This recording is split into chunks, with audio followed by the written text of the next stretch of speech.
Assalamualaikum warahmatullahi wabarakatuh. Kula Syafiq Ilmiadrani, presiden kang dosa setunggal saking 11 lajeng ngaturaken tugas praktek sesorah basa Jawa.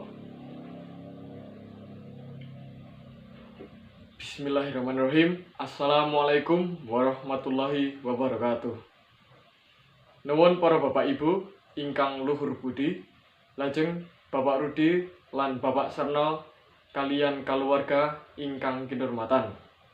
Monggo sarengan atur syukur tuwin sembah puji ingkang ngarsa dalem Gusti ingkang Maha Suci saengga kita sedaya saged rawuh tanpa kirang menapa. Para kadang kula Syafiq Ilmiadrani. Salajengipun kula ing mriki dipun dawuhi nampi pasrahing penganten putra.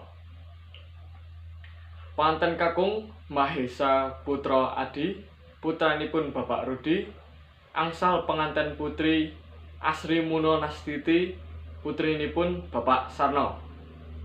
Anggenipun keluarga Bapak Rudi, panjenengan sedaya masrahaken penganten kakung Mahesa Putra Adi. Kula lan keluarga tampi kanthi bungah ati. Mugi-mugi Gusti Allah tansah maringaken berkah berkat lan rahmatipun kalian calon nganten, lajeng saged dados calon nganten ingkang sakinah, mawaddah lan warahman.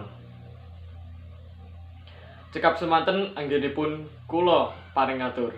Bilih wonten kalepatan anggenipun kula matur, kula nyuwun agungin pangapunten. Kula cekapaken wassalamualaikum warahmatullahi wabarakatuh.